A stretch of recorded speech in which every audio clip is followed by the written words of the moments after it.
करके यज्ञ की लोक कल्याणकारी वृत्ति लेकर के भगवान श्री राघवेंद्र उस धनुष यज्ञ के मंडप में आते हैं और अन्य राजा वहीं आए हुए हैं, पर सीता जी के सौंदर्य के प्रति जो उनकी दृष्टि है, उमाई की दृष्टि है, कीर्ति को पाने के लिए, भौतिक सफलताओं को पाने के लिए, केवल अपने अंतःकरण के वासना की तृप्ति के लिए वो सीता जी की सुंदरता देखते हैं और उन्हें पाना चाहते हैं। तब कर्म के दो रूप हो गए। जनक जी के बंदी ने आकर के जब घोषणा किया, जो धनुष तोड़ेगा उसे कीर्ति मिलेगी, समृद्धि मिलेगी, सीता जी मिलेंगी, एक एक राजा खड़ा हो गया। केवल भगवान राम बैठे रहे। क्यों? भगवान राम तो यज्ञ मान करके आए थे और जो बात कही जा रही थी वो तो लोभ दिखाया जा रहा था। अगर इन वस्तुओं को पाना है तो प्रयत्न कीजिए। तो स्वार्थी लोग जैसे कर्म करते हैं उसका पूरा चित्र राजाओं के जीवन में मिला। क्या? सारी सभा में राजा खड़े हो गए और परिकर बांध अपना कमर में फेंटा कस लिया। कर्म के लिए फेंटा कसे हुए तैयार। एक भगवान राम ही हैं जो शांत भाव से बैठे हुए सारे दृश्य को देख रहे हैं, उनमें उठने की प्रेरणा उत्पन्न नहीं होती। और फिर गोस्वामी जी ने जो चित्र प्रस्तुत किया वो केवल त्रेता युग का ही चित्र थोड़ी है, वो तो आज के युग का भी वही चित्र है। और ये जो सभा है, ये जो धनुष यज्ञ है, शिव स्वयंवर है, ये तो चलता ही रहता है। चाहे जनक की सभा में चल रहा हो, चाहे रावण की सभा में चल रहा हो, दोनों सभाओं में सीता जी ही केंद्र में है और दोनों ही प्रसंगों में प्रतिज्ञा सीता जी को पाने की ही है। अंगद भी जब रावण की सभा में गए तो उन्होंने भी अपना पैर रोप दिया और कहा, जो मम चरण सकस ठारी, फिर ही राम सीता में हारी। तुम या तुम्हारी सभा का कोई व्यक्ति अगर मेरा चरण हटा दे तो मैं श्री राम लौट जाएंगे और मैं सीता जी को हारता हूं। और यहां पर भी यही प्रतिज्ञा है कि जो धनुष तोड़ेगा उसे सीता जी मिलेंगी। इसका आध्यात्मिक तात्पर्य ये है, इसके पीछे विशेष रहस्य ये था कि मंदोदरी ने रावण को उलाहना दिया कि तुम यदि सीता जी को पाना चाहते थे तो महाराज श्री जनक ने तो खुली घोषणा की थी, जो धनुष तोड़ेगा उसे मैं अपनी कन्या दूंगा। मैंने तो सुना है कि आप वहां पर गए थे और आप यदि गए थे तो आप धनुष तोड़ करके सीता जी को पा लेते, आपकी कीर्ति बढ़ती, जय ध्वनि होती और आपकी कोई निंदा न करता। पर आपने चोरी से सीता जी का हरण करने की चेष्टा की, इसी से तो आपकी निंदा हो रही। रावण दूसरों को भुलावा देने में और अपने को धोखा देने में बड़ा निपुण था और उसने तुरंत मंदोदरी से कहा, मंदोदरी तुम विचार करके देखो, जिसने कैलाश पर्वत को उठा लिया, क्या शंकर जी का धनुष उठाना उसके लिए कोई बड़ी बात थी? गणित तो यही कहेगा, अगर कोई बड़ा बोझ उठा ले तो छोटा क्यों नहीं उठा ले? फिर तो रावण ने कहा कि नहीं, अगर जनक ने केवल उठाने की प्रतिज्ञा किया होता तो मैं उठा लेता, पर जनक ने तो कह दिया उठा के तोड़ना पड़ेगा। और तुम जानती ही हो कि शंकर जी हमारे गुरु जी हैं, अपने गुरु की वस्तु को तोड़ना ये तो शिष्य का धर्म नहीं है। इसीलिए मैंने जानबूझ करके गुरु का अपमान न हो इसलिए ऐसा किया। मंदोदरी चुप हो गई। मंदोदरी के पास उत्तर नहीं था, पर अंगद ने रावण की कलई खोल दिया। बोले चलो भाई एक बार और सही, अब उठाना ही उठाना है, तोड़ना नहीं, अब केवल उठाना है। चलो तोड़ने वाली बात से तुम घबराते हो और उठाना भी क्या है, अपने गुरुजी का धनुष उठाने की बात भी नहीं तो बंदर का पैर है, तो एक बार और प्रयत्न करके देख लो। क्या है इसका अभिप्राय? मानो संकेत ये है, सीता जी को पाना यही है अच्छे बुरे सभी व्यक्तियों का लक्ष्य। सीता जी अगर लक्ष्मी हैं तो लक्ष्मी लोग पाना चाहते हैं, सीता जी अगर शक्ति हैं तो लोग शक्ति पाना चाहते हैं, सीता जी अगर शांति हैं तो लोग शांति पाना चाहते हैं, सीता जी को ही तो पाना चाहते हैं। पर पाने की सही पद्धति क्या है? रावण की तरह या जिन राजाओं ने जिस तरह से पाने की चेष्टा किया, क्या सीता जी को पाने की सही पद्धति वही है क्या? और क्या रावण की पद्धति से अगर कोई व्यक्ति कुछ समय के लिए सीता जी को पाले तो क्या सचमुच उसने पा लिया क्या? अंगद से जब लौट करके आए तो बंदरों ने 2 प्रश्न किया। क्या कि इस प्रतिज्ञा का उद्देश्य क्या था? क्यों आपने रावण की सभा में ये प्रतिज्ञा किया? और आपने प्रतिज्ञा किया तो आपको तो चिंता हुई होगी, आपने बिना पूछे श्री राम से ये कह दिया तो आपको चिंता नहीं हुई कि मेरा चरण हट जाएगा तो क्या होगा? अंगद ने इसका बहुत सुंदर उत्तर दिया। एक तो उन्होंने कहा कि रावण ने संसार को ये धोखा दिया था कि मैंने सीता जी को पा लिया, और लोगों को भी ये धोखा हो गया था कि रावण सीता जी को ले आया तो पा गया। लेकिन जब मैंने ये कहा कि मेरा चरण अगर उठा दोगे तो सीता जी मिल जाएंगी, और रावण ने राक्षसों से कहा बंदर का पैर उठाओ, तो मैंने दिखा दिया। बोले रावण तुमने अगर पा लिया होता तो ये पैर उठवाने की जो चेष्टा कर रहे हो ये करते ही नहीं, तब तो तुम ये कही देते कि तुम क्या कह रहे हो, वो तो मेरे पास ही है। पर इसका अर्थ है रावण, कुछ लोग को देख के धोखा होता है कि इन्होंने लक्ष्मी को पा लिया है, शक्ति को पा लिया है, पर भीतर से वो खोखले होते हैं, पाया हुआ कुछ नहीं होता। पाना और वस्तु है, दिखाई देना और वस्तु है। का इसलिए मैं बताना चाहता था कि रावण के समान जब कोई व्यक्ति पाता है तो वो उसका पाना नकली होता है, असली पाना नहीं होता। तो वस्तु को केवल ढोता है। आप बाजार में कोई वस्तु खरीदें और किसी मजदूर के सिर पर लाद दें, आप चले जा रहे हैं, मजदूर के सिर पर वस्तु लदी हुई है, तो वस्तु आपकी है कि जो ढो रहा है उसकी?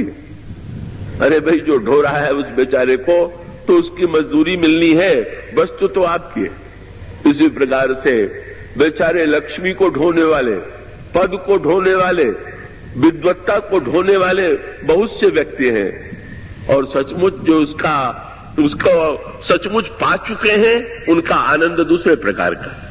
इसलिए अंगद ने कहा कि मैं तो ये दिखा देना चाहता था कि इस धोखे में मत पड़ो कि दृष्टांत लोग दे देते हैं, फलाने व्यक्ति ने गलत काम किया लेकिन वो तो आज बड़ा फल फूल रहा है, बड़ी उन्नति कर रहा है, बड़े आगे बढ़ रहा है, इसलिए हमको भी वही करना चाहिए। अगर ऐसे लोग बड़े हुए दिखाई भी दें तो भ्रम में पड़ने की आवश्यकता नहीं। और अंगद से पूछ दिया कि आपको चिंता हुई कि नहीं हुई? तो अंगद ने हंस के कहा कि मैंने जो दाव लगाया था वो किसकी वस्तु है? सीता जी किसकी है? बोले तो श्री राम की शक्ति है। तो श्री राम की शक्ति है तो चिंता भगवान को होगी कि मुझे चिंता होगी उनको बचाने? मुझे कोई चिंता होने लगी?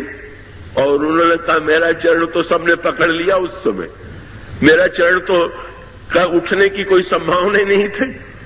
पृथ्वी ने भी मेरा चरण पकड़ लिया, क्योंकि सीता उनकी पुत्री है, वे क्या कभी कल्पना कर सकती है कि रावण को मिले?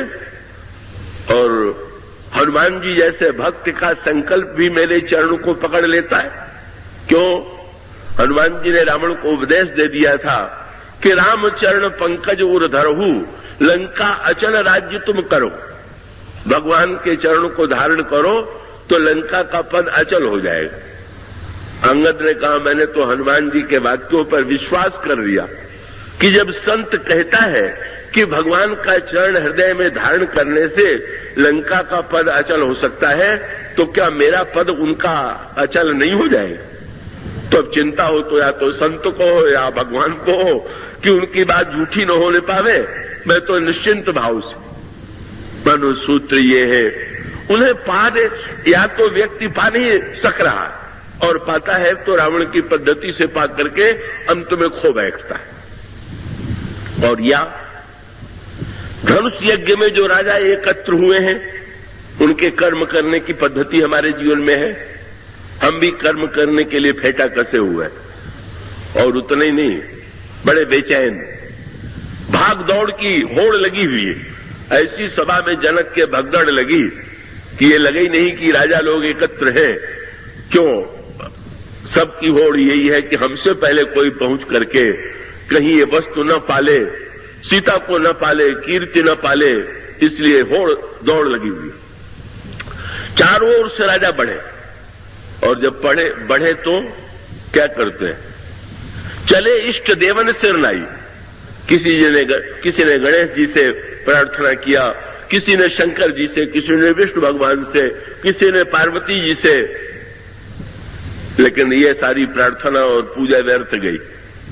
तो बहुत से लोग जब कहीं चलने लगते हैं तो जरूर स्मरण करते हैं किसी न किसी देवता का जिसकी पूजा करते हैं। पर प्रश्न तो यह है कि देवता भी क्या करें? दो व्यक्ति मुकदमा लड़ने चले आपस में एक दूसरे के विरोधी, और दोनों गणेश जी की याद करके चले तो गणेश जी किसको जितावे और किसको हरावे? देवता एक को हरावे और दूसरे को जितावे तो किसको? सो भाई यहां पर भी व्यंग यही है कि जिस समय गणेश जी की याद करके देवता राजा भाग रहा है और भाग करके धनुष के पास पहुंचा, उसने कहा गणेश जी तोड़वा दीजिए। और वहां तो गणेश जी के हजारों भक्त राजा थे, वो भी गणेश जी को मनाने लगे, इससे मत तोड़वाइएगा। अब एक कह रहा है तोड़वाइए और हजार कह रहे हैं न तोड़वाइए। और ये भी जब बिना तोड़े लौटने लगा तो गणेश जी से कहा कि पूजा तो मैंने आपकी बहुत की, बड़े लड्डू खिलाए, लेकिन आपने तो नहीं तोड़वाया। पर अब इतनी कृपा जरूर कीजिएगा कि अब किसी से न तोड़वाइएगा। वस्तु मिले तो मुझे मिले, लक्ष्मी मिले तो हमें मिले, शक्ति मिले तो हमें मिले, पद मिले तो हमें मिले, नहीं दूसरा किसी को न मिले। जो मिलना चाहिए वो हमें, हमारी प्रार्थना और पूजा इसी प्रकार की तो है।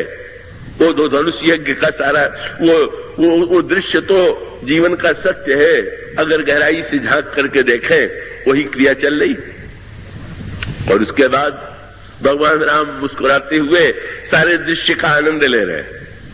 और उसके बाद अचानक भूप सहस्र दस एक ही 12, अंत में अलग अलग चेष्टा करके जब थक गए तो 10,000 राजा एकत्र हो गए और मिलकर के धनुष उठाने लगे। अब कई लोग तो ऐसे गणित के, भूगोल के प्रेमी बन जाते हैं कि पूछते हैं कि धनुष कितना लंबा चौड़ा था, 10,000 राजा कैसे लगे होंगे? क्या रामायण कोई गणित का ग्रंथ है क्या? क्या ये गणित के लिए लिखा गया है क्या? उसमें जो तात्विक तात्पर्य है उस पर विचार दृष्टि डालिए। ये 10,000 अंक में जो व्यंग है उसको समझने में उसकी सार्थकता है। धनुष की लंबाई चौड़ाई कितनी थी उसको नापने के बाद भी आज वो मिलने वाला तो है नहीं। भाई सत्य तो ये है, कल की कथा जिन्होंने सुनी होगी, आज बहुत से लोग नए हैं, धनुष अहंकार है। और बहुत बढ़िया बात, धनुष कितना लंबा चौड़ा? और इसका उत्तर यही है कि अहंकार कितना लंबा चौड़ा। आज तक अहंकार को किसी ने ठीक ठीक नाप के दिखाया है? अरे भाई, शिव का अहंकार, ये तो विराट का अहंकार है। एक व्यक्ति के अहंकार को नापना कठिन है, और जो विराट का अहम है उसकी तो कोई सीमा ही नहीं। 10,000 के अंक का क्या महत्व है? वो तो सारी सृष्टि के लोग उसी धनुष को उठाने में तो अब भी लगे हुए हैं, उसी अहम के धनुष को उठाने की चेष्टा में सब लगे हुए। 10,000 के अंक में तो व्यंग ये है कि 10,000 के अंक में का एक राजा से किसी ने पूछ दिया कि कितनी बड़ी नासमझी तुम लोग कर रहे हो, जब विवाह से एक का ही होना है तो तुम लोग 10,000 एक साथ धनुष तोड़ रहे हो। तो उस राजा ने यही कहा कि 10,000 में भी अंक तो एक ही होता है, बाकी तो शून्य होते। तो एक मैं हूं और बाकी शून्य। विवाह मेरा होना है और बाकी तो ये हमारी शोभा बढ़ाने के लिए हमारे पीछे खड़े हैं। जहां प्रत्येक व्यक्ति अपने को एक और दूसरे को शून्य मान रहा हो। और योजना क्या बनी हुई है, कितना बड़ा संगठन दिखाई दे रहा। ओहो, अभी तो आगे अलग अलग दिखाई दे रहे थे, अब 10,000 मिल गए, बहुत बढ़िया संगठन बन गया। पर उद्देश्य क्या है?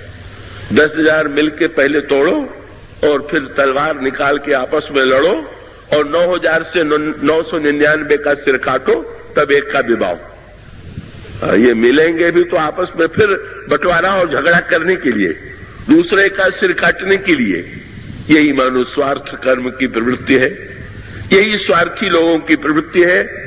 और ये लोग क्या चाहते हैं? सब निराश हो गए। श्री राम चले, वो चले तो यज्ञ वृत्ति से ही चले, लेकिन वहां पर भी यही चाहते हैं कि अरे हम लोगों से अगर नहीं टूटा तो इस छोटे से राजकुमार से अगर टूट जाएगा तो बड़ा अनर्थ हो जाएगा। और जब टूट गया तो अपने अपने देवताओं को खूब इन्होंने फटकारा। अपमान भी कराना था तो इस छोटे से बालक से ही कराना था। और फिर ऐसा विचार बदलता रहता है कि जब परशुराम जी आए और परशुराम जी ने पूछा कि राजा जनक बता, धनुष किसने तोड़ा? उसका मैं सिर काट लूं। तो ये राजा फिर से अपनी देवताओं की याद करने लगे। बोले बड़ी कृपा किया जो तोड़वा नहीं दिया, अगर तोड़वा दिया होता तो एक सिर काट लेते, बड़ा अच्छा हुआ हम बचे। अब सिर कटेगा तो इसी का कटेगा। ये मनोवृत्ति केवल राजाओं की नहीं है, ये हम सबकी मनोवृत्ति यही है। हम क्या चाहते हैं, कैसे चाहते हैं, किस तरह से हमारी चाह बदलती रहती है, इसका सब कुछ चित्र उन राजाओं के चरित्र में दिखाई दे रहा है।